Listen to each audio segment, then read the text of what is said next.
Now we have the last pick, Broodmother. Yes. By no means a free Broodmother game. Timbersaw, good game counter. You can kill all the spiders, lane against the Brood quite easily. Yep. And I do like Wraith King plus a nuker against Brood in lane. Typical melee owner, and Brood is a typical melee hero. Oh, Cuckoo. Wraith Fire Blast into the Fortune's End. Split Earth not able to connect with the Timber Chain on the other side. And that's going to be first blood going to GPK. The Broodmother already falling, Jenkins. I mean, this is one of those, it's not, we've seen so many games of Broodmother, and I still can't decide what I think of him, but in the past, as a last pick, it's like you win the game fast or you lose the game fast. How's the dynamic now in this patch? I don't think it's that way anymore in the current patch because you're going to be building into utility items anyway, so it's more so you fall off and become a typical utility offlaner rather than just falling off and losing the game. Right. So just because of the new build, I think that's not a problem anymore. Yeah, we see a lot of pipes as first item on Brood. Aghanim Scepter later. I mean, a lot of choices after the fact as we see the EMP come out. Split Earth is going to hit onto Nightfall. Fortune's End, though. Going to keep the Nyx Assassin in place. And it looks like another kill going the way of VP. So 2-0 start for them as they're picking more traditional heroes. No position 1 Abby. They're not doing anything crazy this time around. I mean, there is an Oracle. We don't see that every day, but pretty standard hero. Yeah, not that crazy. And as this was happening, Cuckoo was trying to make sure that he gets the lane matchup that he wants. He was paying close attention to where DM was on Timbersaw. He was running between the lanes. He really wants to be against this Oracle plus Wraith King, but this lane is quite difficult for Brood. It's 2 nukes, they can zone you, and then once you get the spiders, Timbersaw's going to be level 6, and you can rotate to that lane with the Timber. So not as free as a lot of other last pick Broods in prior patches. Yeah, this 23 Savage is going to take a little damage here, but time walks it off. I mean, it's not like the old Brood where you get the Spiderlings right away. You have to wait till level 6, and the question is, can he survive that long? As, like you talked about, tons of nukes coming out already. I mean, is this a game where Nightfall maxes? I mean, we saw the game. I keep forgetting who was playing it, but they maxed out Wraith Fire Blast. Is that something you look to do here, or are you still focused on your farming? That was the build throughout the major, maxing Wraith Fire Blast, because the crit doesn't really help you jungle faster, and it's mostly the skeletons, and you're not getting that many skeleton charges without already using skeleton charges. So it's this weird thing where 4 is kind of enough, and using the 4 points in nuke, or at the very least like 2 or 3 points in nuke, is often enough to get you a lot of kills, and you can show up to things that otherwise you wouldn't be able to. As we see the Carl Leshrak mid. So we've seen this hero basically between the off lane and the mid lane for the most part versus the Invoker. I assume it will be the typical Invoker going Quas Wex into the old Spirit Vessel, into Midas, and then eventually going for the Cataclysm and all that good stuff. Yeah, plenty of chain lockdown for Cataclysm, so eventually that will make sense. Whatever he builds into, eventually an Ags will come out. Carl, be careful. Very okay. GPK gets basically handed to him there. Goodness, that was interesting. And a lot of that comes from the fact that Carl is the type of Lesh mid player that he holds his points to see if he needs to use Lightning Storm, and usually he'll opt to go for more points in Edict just to do a crap load of damage the moment he hits level 6. And that gives him the ability to take towers, but in that situation you can see it resulted in him getting hit a lot more than a traditional Leshrac with Lightning. Yeah, we see the EMP come out. GPK, like, does connect. So Carl at half mana already, even though he just got back into the lane. And Cuckoo, on the other hand, 6-1 in terms of CS. I mean, what are you even happy with in this stage? Like, at what point, like, does it really come down to that level 6, or is it more getting the webs up to a high degree so that you can actually regen enough to withstand this burst damage? 6 is important because even though DM's likely going to rotate to his lane on Timbersaw, still, it's not a good hero for chasing around the spiders. Timbersaw's good at sitting in lane and making sure that the tower's never going to go down, but you're not really quick enough to deal with the brood spiders in the jungle, and so Kuka's going to be able to farm as soon as he gets level 6, and that's going to push these heroes that could potentially kill him out of the lane, and that's the problem right now, is he has to be so scared of this double disable combo between the Wraith King and the Oracle. And we'll see Whitemon harassing a bit with that Fatal Bonds. Another combo here from VP. Not going to be enough for a kill, but Cuckoo we'll at least get some XP here and a couple last hits as well. And Zephyr actually pulls an entire wave, so he went the just cut the wave and brought it around through the river, I assume. Help get his Brood a little bit more XP and gold since he is kind of struggling right now. Let's see if he can get some last hits onto the tower, though. Still going to be pressured, though, in the meantime by Kingslayer. See the Impale connect, Nightfall, but just a little harassment back and forth. Nightfall, of course, will be able to go into the jungle at some point if he really wants. I mean, is it more dependent on how your lane is going if you even bother going to the jungle? If you're getting free farm in the lane, do you just give it up to an ally still, or do you just stay? The only person that can take the Brood's lane is Timber past, you know, a reasonable point. And so I think if you can stay here with Wraith King, just to keep things simple, you do stay there, because that's probably going to be your highest kill threat, maybe even with a rotation from the mid lane Invoker. And then after that point, it's got to be Timber. But we can see Zephyr went for a really cool build here. He went for a second point in mana burn to prevent the double nukes coming out. Okay. It's just to make Kuku's life a little bit easier, because Wraith King obviously can't press his stun if he has no mana for it. And there's no point in going for the Carapace, because Zephyr's not playing the lane. So he's just going to mana burn, help him out a little bit, and then leave and give Kuku the solo XP. Yeah, it's cool to see these new item, not item, but the skill builds being based off of how the game is actually going instead of just pigeonholing yourself into the same build over and over with. You know, 99% of pubbers, including myself, will do, Jenkins. Maybe you should make a video on that with some extra arrows to make sure that somebody watches. You guys can Courier do that. Taken out. Whitemon's Courier, that is, by save. He's going to take some damage on top, but nice some blocks coming out as DM making his way in the vicinity, looking for the Timber Chain opportunity. There we go, and this looks like a kill going the way of VP again. So 4-0 advantage, already 2K, and 23 Savage was trying to help out his comrade, but ain't happening. Beautiful body blocks by Save, ensuring that when that creep wave is being tanked, there's some sort of punish for it, and it makes enough space that DM can come over and get a free kill. He's almost level 6, and this is when I think any lane that Timber goes to, he's going to have an advantage, even against Lesh. Zephyr with a very uncharacteristic miss on the Impale ends up paying the price with the Cold Snap EMP combo. There's a bit of the punish for not having Spiked Carapace, not That's as slippery as a typical Nyx would be at this point. Also, sacking those levels to Kuku's Broodmother means that Zephyr doesn't have the levels he's used to playing with. And we see some action top lane. Chakram is there with a setup from Save. Not enough to kill Whitemon yet. He's trying to get off the Fatal Bonds here as DM is pursuing him from behind. You see the Hex. Timber Chain will be another kill on the Whitemon. And DM is pretty freaking farm right. In fact, all 3 cores on VP are top net worth at this current point. We were all thinking with the last pick Brood, what do you do to deal with this hero, but... What do you do against Timbersaw? Oh, this might be it, though. Yep, we see the Lesh coming with that Chronosphere set up into the Split Earth. Enough magic damage, and that is a huge kill for T1. They desperately needed it. DM was playing really far up there because he had the catapult, so he wanted to take this advantage he had in lane and turn it into the tower, but Lesh, great hero dealing with the Timbersaw. Once again, Batrider and Lesh are the 2 best heroes for laning against Timber at some point. Yeah, Zephyr might be caught out again. Cold Snap. We have the Impale, EMP. It's not quite enough, though. He's still only level 2, so like you said, no Spike Carapace. Try to combo break that, if you will. But GPK is going to be perfectly healthy here. Top net worth in the game right now.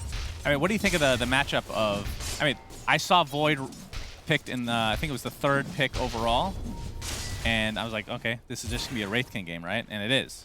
So, is Wraith King that good against Void? Is it just the survivability, or is there something that I'm missing here?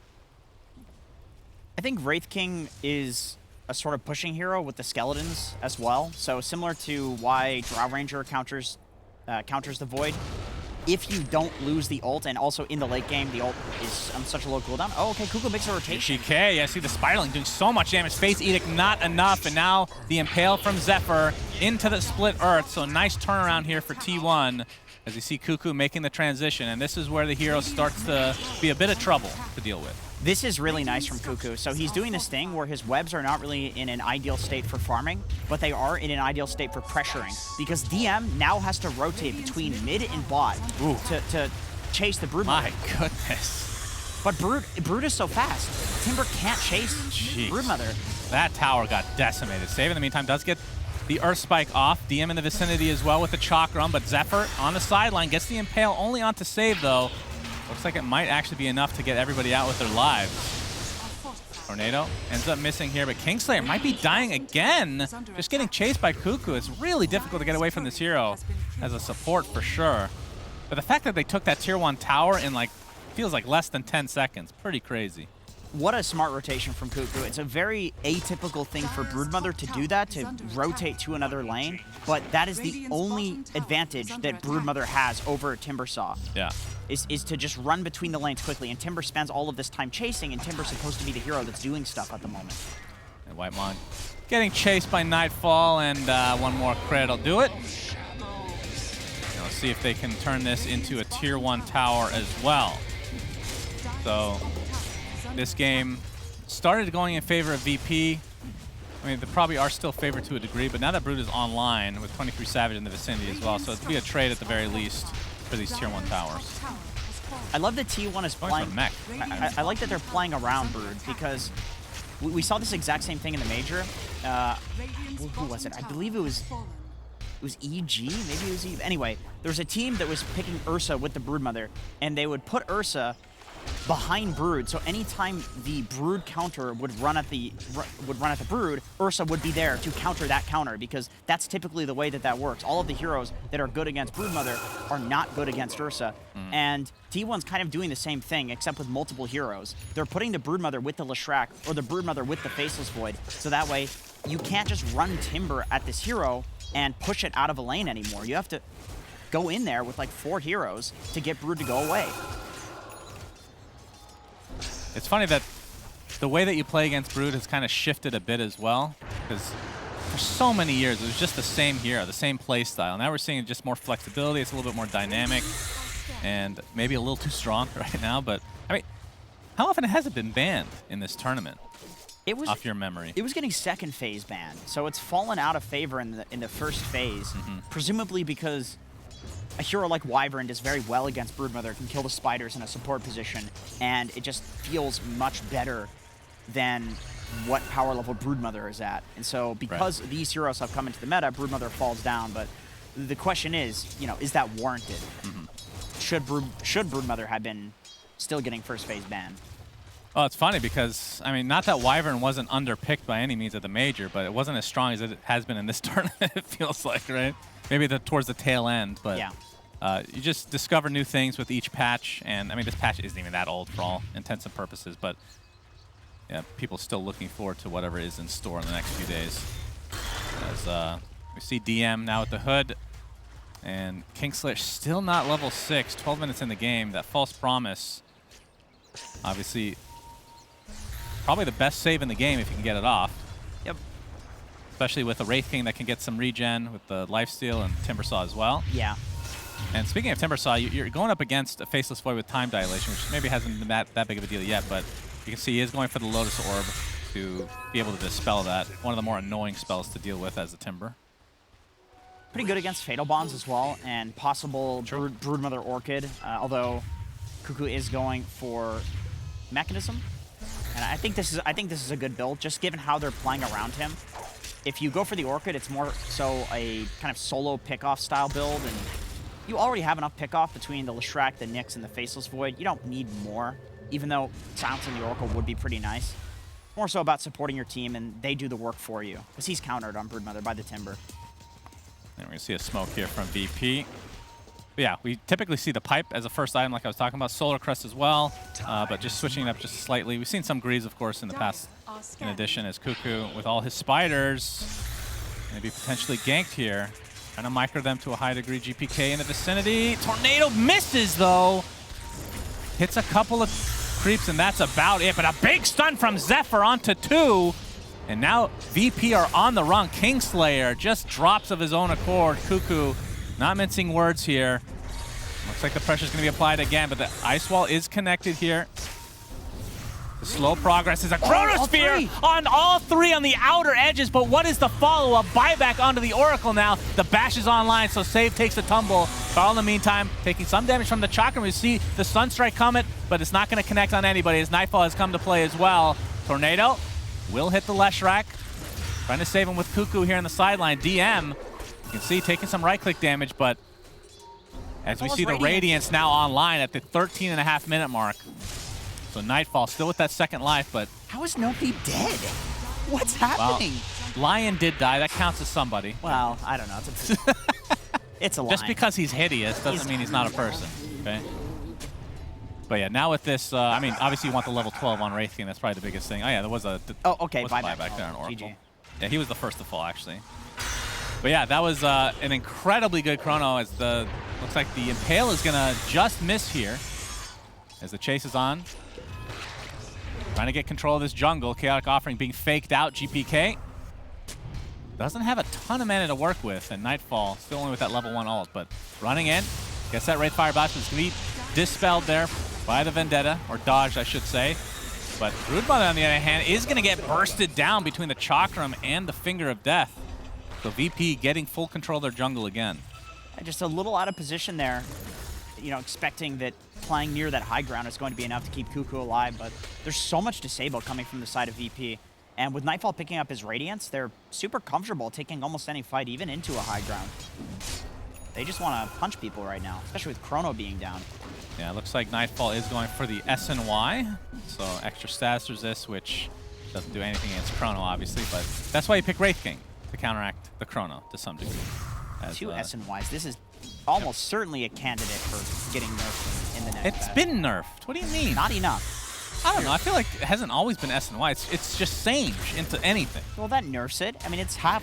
Although I will say, Halberd has not been picked up very often. Oh, that's a bad item. Yeah, I don't know why. It's too expensive. It doesn't get more status resistance when you level it up. Every other Sange item does. Oh, is that true? Yeah.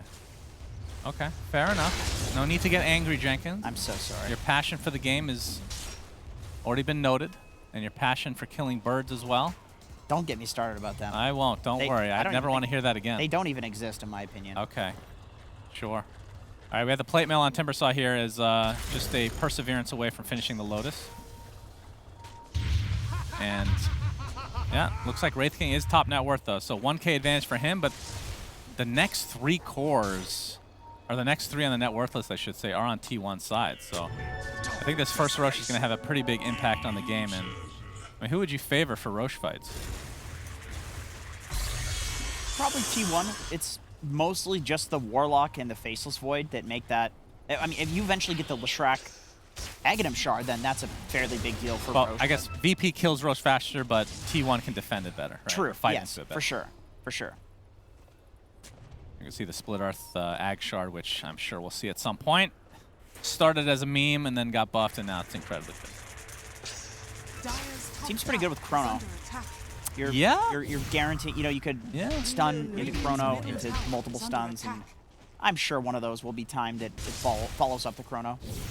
Yeah, and they do have, I mean, if they get a big Chrono into a Fatal Bonds with Chaotic Offering, if it's layered towards the tail end of it, with that Split Earth, like you talked about, that is, I guess, their version of Wombo Combo, not too bad. Is Impale going to connect? T1 trying to surround DM here, but he is super tanky. And it looks like Zephyr's going to be the one that gets bursted down instead. Sunstrike coming up, but the counter initiation with that Chaotic Offering, the disengage, as Whitemon's little golem will take a tumble. So it's only 1 kill. We see these little like mini fights, and only like 1 person dies, 2 people at most. T1's very confident that they have this backup of Warlock ulti and the Chronosphere as well. Like, this is why they're playing so aggressive, because they know that even if somebody dies, the fight can be turned with one of these 2 abilities. And VP, they're playing very safe. They're kind of only frontlining with Nightfall for the most part in these fights, sitting in the trees with supports, as well as the Timbersaw, of course. Not an easy hero to go on. Nightfall. Okay, I think it's not going to be an SNY unless he has something coming to him now. It's just the casual Sage. And he did this last game. He's going to go for BKB almost certainly, but he only has an Ogre Axe queued up. If we get an interview, we need to ask what this is all about, honestly. I'm baffled. I love it at the same time, but I'm baffled. What other Ogre Axe item is there? Echo Saber. I don't think that's going to happen. Oh, thank you very much. Yeah, this helps quite a bit. Okay, Aghanim Scepter, not for sure. A Dragon Lance, I can tell you that much. Yeah, probably not. That is a good stat item, though. I will say, Ags is very underrated on this hero. I don't know why it's not picked up more often. It's more like a 4th item. Maybe not, yeah, it's 3rd item. Not so good. Yeah, I agree. But we don't really see this 4th item, which is really weird. I feel like it's super, super strong. Because you're the carry. You're going to get it off of Roche. That's your Ags if you're a carry. Yeah, I mean, we haven't even gotten one Roche yet, so it's going to be a long game. It will. We're playing for the 60-minute mark. Yeah, sure. This is the issue with Brood. Okay. Oop, yep, Zephyr with that spike carapace setup thanks to that Radiance. 23 Savage jumps in as well. Remember, this is a Wraith King that you're dealing with. Carl has some damage. Oh, Splitter's not going to hit, though. And again, that's still a pretty difficult kill, but T1 actually moves everybody in the vicinity to try to go for that, so that opens up the map a little bit for VP. Like, Cuckoo TP'd as well. Yeah. Or did he walk there with webs? It's still odd that he moves towards the top lane. Oh, he did TP on Broodmother. Huh. Very active Brood. I kind of like this because the problem with off-lane Brood on the Dire side is that you play in the enemy jungle and then you're nowhere near Roshan. The advantage of Radiant Brood is that you get Roche by virtue of playing where you already want to play on Radiant. And so I would like to see him moving his webs more towards the enemy triangle if he can. Of course, it's not the easiest thing to just play in the enemy triangle, so it looks like he will be heading back. So just a bit of a TP. Yeah, so he got that mech and then straight into pipe, so hasn't finished the Greaves yet, but I assume that will come at some point in the game. And it's a pretty expensive recipe, but do you have any good dispels this game that would make you want, I guess, Cold Snap? Is that it? I guess is Whirling Death, I mean, not that that really matters that much, but is that buff dispellable? Yes, it is. Okay, excellent, thank you. So yeah, maybe not the highest value Greaves, although the regen that you get when you're low is pretty freaking valuable. That's kind of what I'm thinking, is the aura is really nice against this damage over time. Oh, that's a waste of a raindrop. You better pick that up. Min-max? We don't litter here in Sweden. Dude, it's pretty clean here, that's true. It's not Singapore, though. They're big on recycling. I threw a can in the garbage.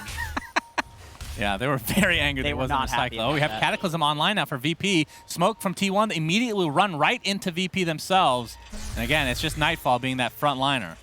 I'm not sure if VP wants to necessarily fight without this BKB on Nightfall, but I mean, it is a very even game, so it all depends on, I mean, again, from a team fight perspective, T1 does have good, in theory, chrono into whatever else that we talked about.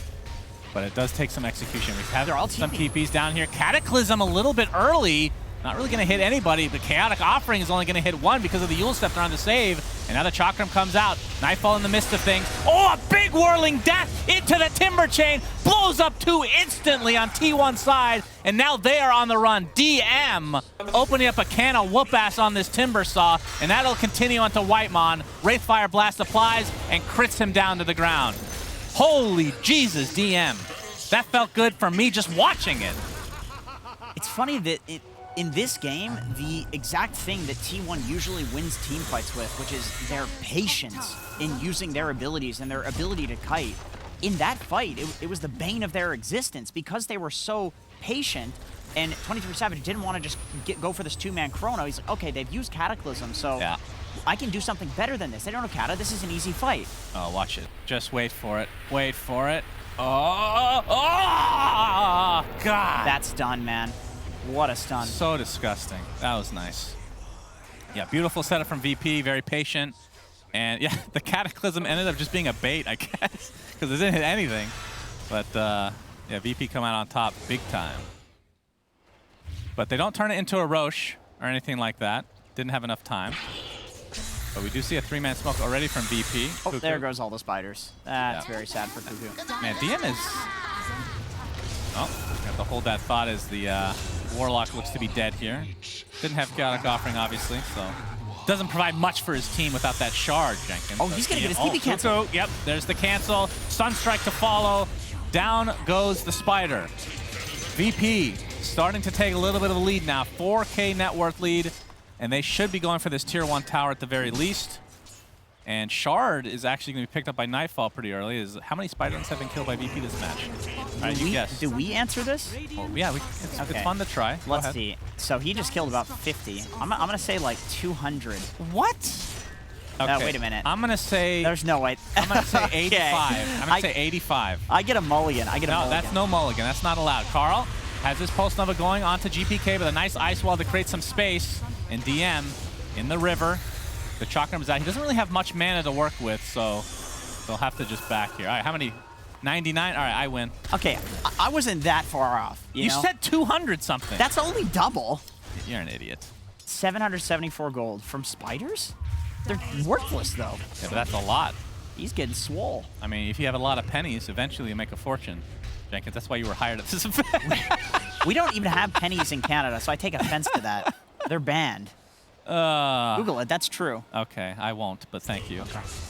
So what's the, is the mana burn really that big of an issue for Wraith King? I mean, historically speaking, like against Wraith King, it's not that amazing, but is it enough to have to worry about and just go for the shard?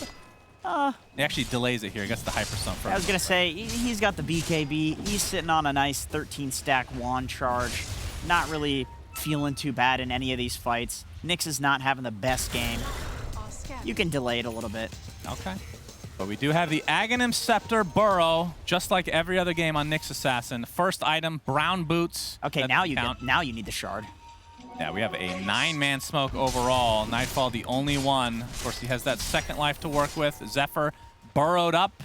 No vision showing him right now, but double impale. All right, into the Chaotic Offering. They're using most of their resources onto Save, who's already only at half HP. And here comes the Cataclysm. Leshrac gets the Yules off to save himself. The Chronosphere is going to clip too, and it's the 2 supports. Very important to kill that Oracle, but both will buy back into the game. Now Carl trying to get out of this, but looks like he's going to fall here, but a nice split Earth comes out. Ends up saving him in the end, and VP have to run, despite Zephyr being completely out of mana. Too big. I mean, again, it's on the supports, but the Oracle is by far the most important person to kill, I think, in these fights. You don't normally see a Nyx Assassin initiating a fight with a long-range 2-man stun like that, but what a setup forcing these buybacks. And then he had another, like, 3-man stun as well as the fight progressed. Boom. Yeah, look at that. Chaotic Offering. Just not much to follow up is the problem. Yeah. The Yules ended up saving the Lesh there for sure, and you can see the Chrono clipping both supports, so that ends up being a freebie for 23 Savage. So double kill for him there. As Zephyr hits another double stun. Yeah, Carl as well. Yeah, nicely played. A lot of these fights, not much is happening for this high skillness that we're seeing. You know, like there's these crazy double stuns and combos happening, and then it's like, oh, they have no damage. That is too bad. Just the supports dying. It's always the supports, isn't it? Yep. I mean, it used to be worse. You still get a lot of gold these days. I mean, we're actually seeing supports get more than just a brown boot wand, so just be happy. Ah, those were the days. Yeah. Brown boot stick. Yeah. 10 centuries. He's living the life on Kingslayer. Right. So this, we talked about VP being able to take Roche a little bit faster than T1, especially with the alacrity applied to Mr. Wraith King, but with the Nyx Assassin in tow, no Chronosphere though, and no Chaotic Offering. I think this is the biggest reason that VP is feeling very comfortable in going in here. The Chakram is going to be helping out as well, but the Spider is going to be used to scout this out a bit. Roche basically at half HP now. Nightfall can just continue to solo this if he really wants. Of course, there is some capability from T1 side to jump in and try to steal this. As Zephyr is going to be spotted out. There's the dust. Chakram to follow. So much damage reduction. Finger of Death still not enough. He's healing so much right now. Wild Burrow, 23 Savage, trying to focus on GPK, but he's going to get out, it looks like. Zephyr is still alive. Chakram, Spike Carapace. Eventually, nope. Okay, DM running out of mana now. They're doing a great job of protecting Zephyr between the heals that he gets inherently with that Burrow and the Shadow Word. I don't think I've ever seen somebody be doing literally nothing and still be the MVP of the fight. He's doing nothing. He's inside his little home there. He's just there.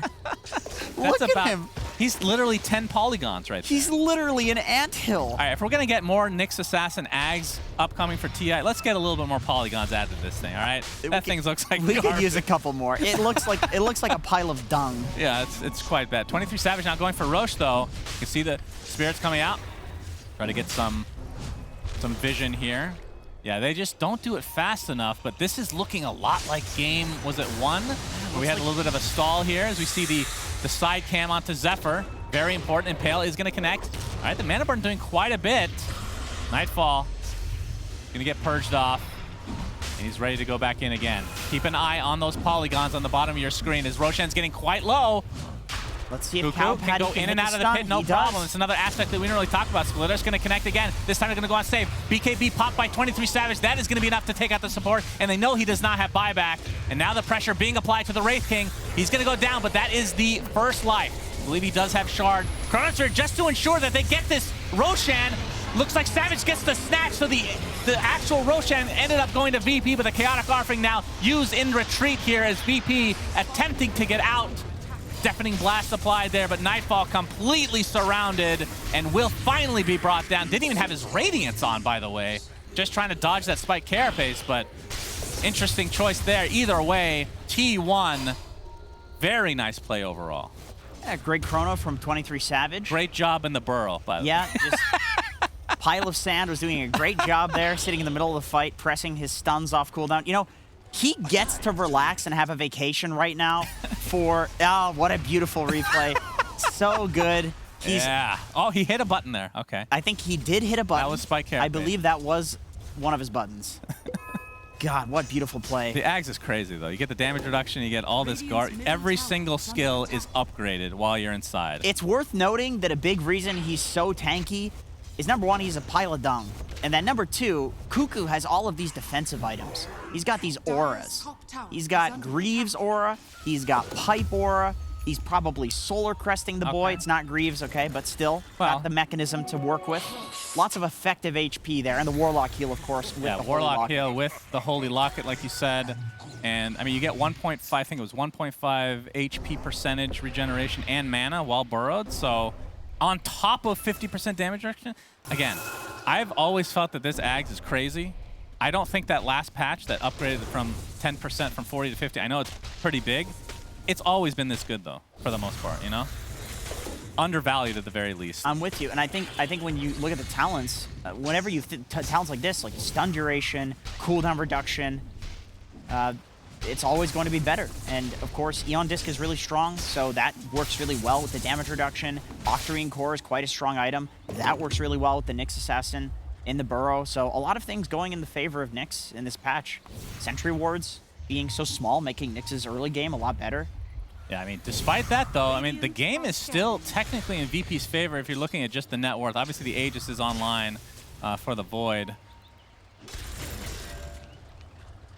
As we can see, Wraith King now, Nightfall. Yeah, the net worth has kind of bounced back and forth here after a pretty good lead for VP. Wait, what is he going for on Nightfall? He has Demon Edge queued up with a Hyperstone on the Wraith King. Let me click on him. So Radiance, BKB, Sange, Hyperstone. Okay, switch to Scotty now. Is he just it gonna just a casual he's gonna leave that as a Hyperstone? The Madman. All right, we'll see. Big damage, I suppose. Yeah, big boy indeed, VP. Juicy boy. Basically even game, though. This is very tense. Again, game 5 of the grand finals between these, I would consider them 2 of the top 4 or 5 teams in the entire world right now. And the fact that we get to see an SEA team play CIS, that's not something, again, Animajor has been like the only thing, along with the Singapore Major, this entire year through COVID and all that.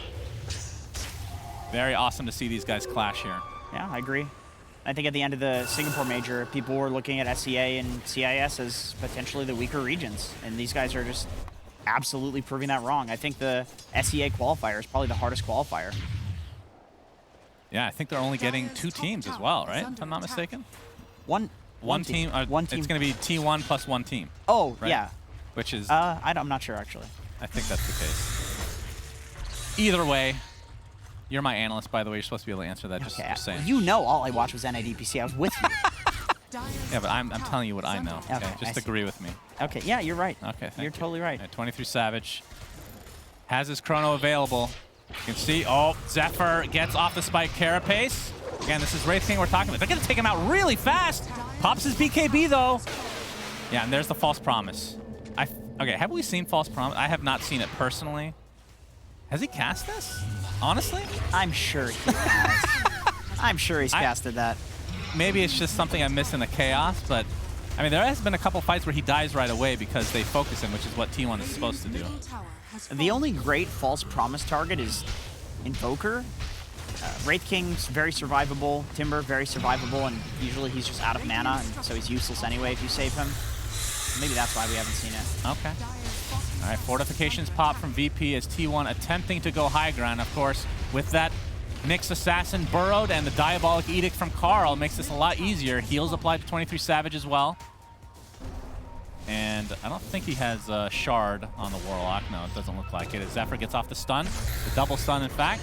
They're going to be happy with the tier 3 as the Aegis has been claimed by Roshan himself. So things might slow down just a bit here. And again, this is dead even, Jenkins. Dead even. This is true, but the momentum seems to be swinging in the favor of T1, and it's mostly because their team fighting is just a lot stronger at this point. Invoker hasn't really been a huge factor in these fights. The Cataclysm, there's not enough setup stun for it.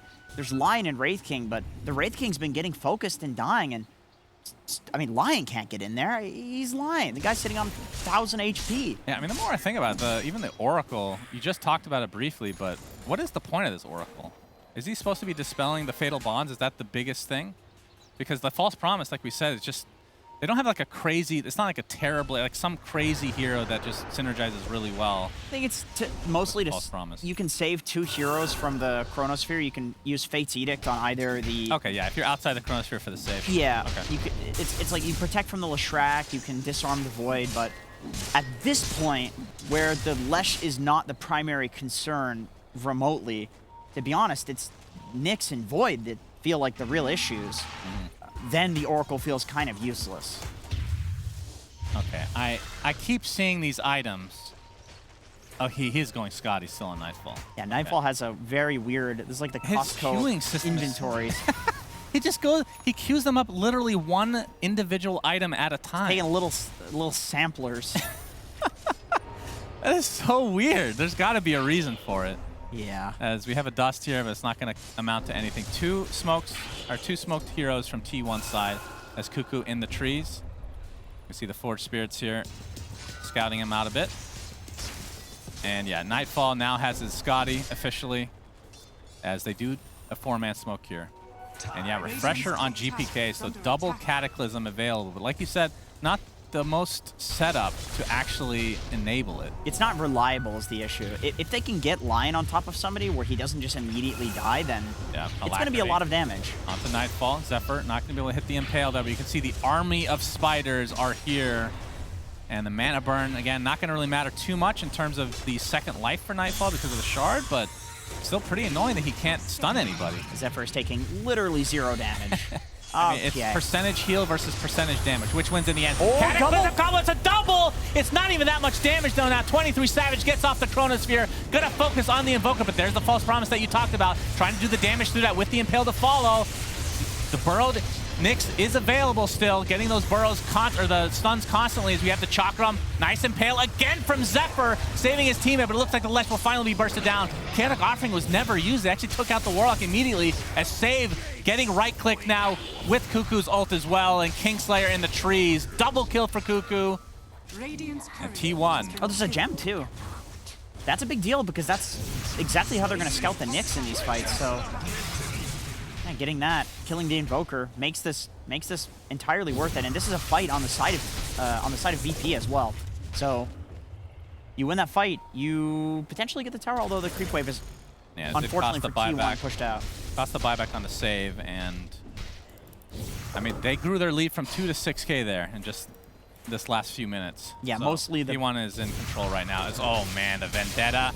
With 23 Savage applying some right clicks. Time dilation applied. A bash again. DM. Timber chains to safety, but Cuckoo's here as well. So it looks like it's going to be the death of him. He has the flamethrower. Annoying to deal with, but not annoying enough. Does have buyback, though, as T1 have taken firm control of this game with Roshan coming online very shortly. It's getting to the point where 20... I was going to call him 21. 21 Savage. I'm surprised I haven't done that once before. 23 is the real issue. Everybody else, other than Zephyr, who's providing all the lockdown, they're not really needed for damage. It's just 23. Yeah. Even without using the Warlock ulti, they win the fight. Yeah, these Cataclysms haven't really amounted to much for VP. And they actually just opened it up with it, too. It wasn't like in the middle of a fight where it was already chaotic. It was literally the opening. as the Roshan number 2, T1 is going for it. VP not in the vicinity. And we can see, of course, there is a shard available. I'm fairly certain, by the way, that the reason Cataclysm didn't do that much damage in the previous fight is because of all of the spiders.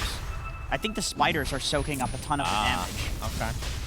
And Kugu didn't have a web in the position. It was kind of awkwardly placed where the spiders were splitting up. And I don't know if he was doing that intentionally. If he was, that's some god tier, like, big brain stuff.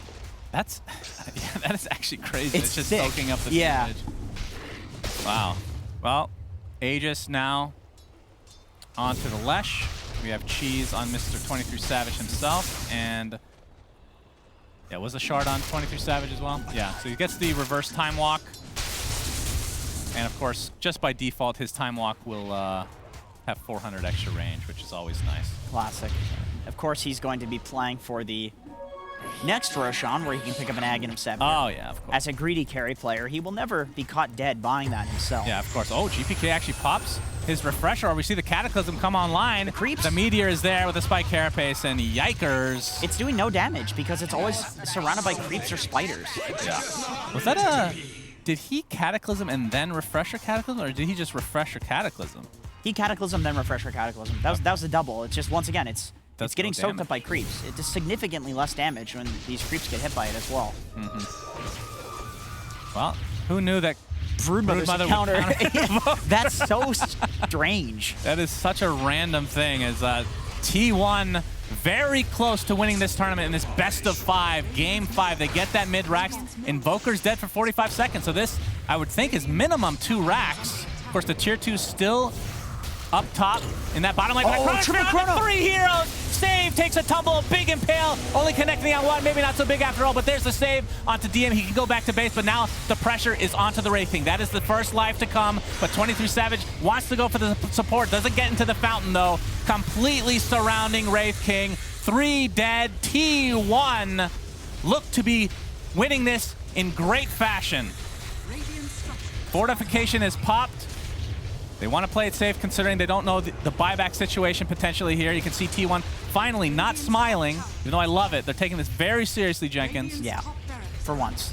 And they're going to take this set of racks in the top, and now they go for Throne potentially, because that tier 2 is not available for the taking. Zephyr just setting up his base here inside the VP base. He's going to spike Carapace, which stuns through that EMP. And they're just going to focus on the buildings, of course, with this Diabolic Edict. 60 seconds of no Wraith King. He's just going to walk right in. Oh, he gets Hex, though. Has to be careful. Cataclysm to follow with a nice Yule Scepter. Who used that Yule Scepter, actually? What? That's a Wind Waker. Are you serious? I was going to say, we finally get to see it. As this tier 4 tower looked to be falling, you see the time walk reverse from 23 Savage, and it looks like T1 are going to be taking this game before Wraith King can even respawn.